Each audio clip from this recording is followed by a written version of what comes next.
Waktu pertama saya bawa gagasan ataupun konsep wasatiyah ini, secara di peringkat persada antarabangsa, waktu saya berucap di Bangsa-Bangsa Bersatu, kira-kira 3 tahun yang lalu. Saya bagi contoh bagaimana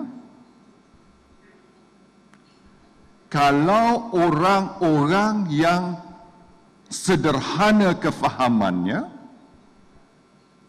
maknanya yang kita percaya kepada penghayatan konsep wasatiyah ini, tidak berani bersuara, maka orang-orang militan dan ekstrim akan mengambil alih pandangan utama dunia.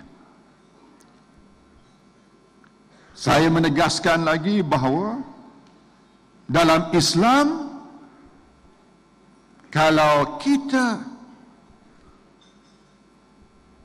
mengikat bom pada badan kita dan letupkan bom di kalangan orang-orang awam yang tak berdosa, maka membunuh diri dan orang lain bukan Islamik. Begitulah juga amalan-amalan kita. Saya cuba mempraktikkan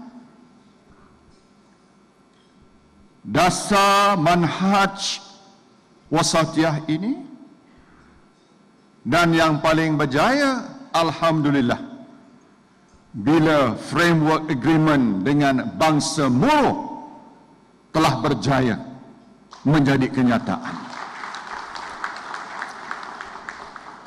Daripada 40 tahun berperang, mereka hari ini cari jalan kedamaian. Dan saya boleh menyatakan pada tuan-tuan dan puan-puan, tanpa peranan Malaysia, malah sehari sebelum itu, Haji Murad datang menjumpa saya di rumah. Dia tanya pada saya, esok saya nak sign ke tak sign? Saya kata pada Haji Murad, kena sign, sebab ini adalah untuk kebaikan umat Islam dan masa depan umat Islam. Selain daripada kita mesti jaga hubungan yang baik dengan bukan Islam. Dan pada minggu yang lalu, kita telah dapat memulakan proses untuk membawa dua pihak yang sebelum ini bukan saja bertelagah dan berperang sama sendiri, tetapi nak berjumpa dan berunding pun mereka tidak mau melakukan perkara itu. Sekali lagi atas peranan Malaysia. Dan perkara ini tidak banyak diketahui sebab dilakukan secara senyap-senyap.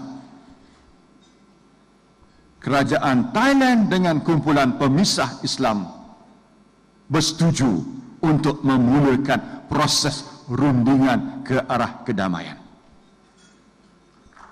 Dalam dua-dua perkara ini, cuba bayangkan berapa ramai umat Islam dan yang bukan Islam mungkin terselamat kerana kedamaian yang telah diperjuangkan, yang telah diusahakan oleh kita sesuai dengan prinsip-prinsip Islam dan manhaj wasatiyah ini.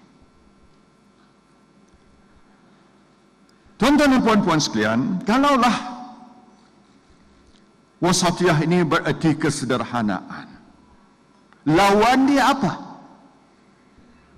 Lawan dia ialah keterlaluan, fanatik, militan, gunakan kekerasan.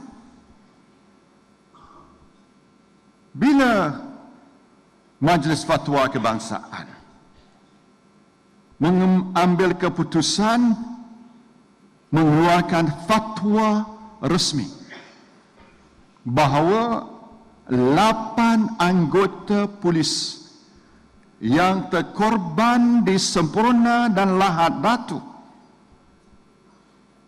diiktiraf sebagai mati syahid akhirat. Saya teringat pula pada satu peristiwa beberapa tahun yang lalu. Ada pihak yang mengisytihar peristiwa memali itu sebagai mereka yang mati syahid dunia dan akhirat. Bagaimana kita nak, orang putih kata, reconcile fakta-fakta tersebut? Bagaimana dalam satu insiden anggota polis daripada polis diraja yang sama dibunuh, boleh dikatakan orang yang membunuh mereka itu mati syahid dunia dan akhirat.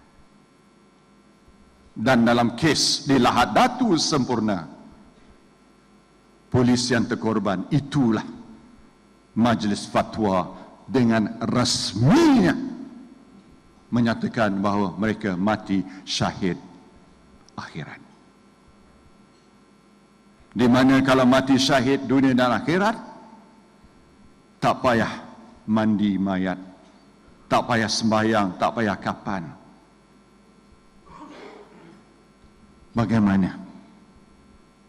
Bagaimana konsep tahaluf siasi itu? Bila satu pihak buat, dianggap sebagai musuh Islam. Bila pihak yang lain anggap itu adalah sesuatu yang boleh diiktiraf. Perkara ini berlega dalam kepala saya. Dan saya percaya berlega dengan banyak kepala kita semua. Dalam soal ini, kita jangan mengelirukan rakyat. Sebab itulah peranan kita. Peranan institut ini ialah untuk memperjelaskan tanpa membawa unsur-unsur politik. Dan saya nak menegaskan bahawa dalam hal akidah, dalam soal agama dan juga dalam soal keselamatan dan kedaulatan, mengatasi soal politik kepartian. Dan inilah tanggungjawab kita. Jangan masuk unsur-unsur politik dalam soal-soal yang begini penting sekali. Dan saya suka nak sebut bahawa dalam soal insiden di Lahad Datu ni, bila berlakunya sekumpulan yang ceroboh masuk negara kita, saya pun suka nak buat keputusan.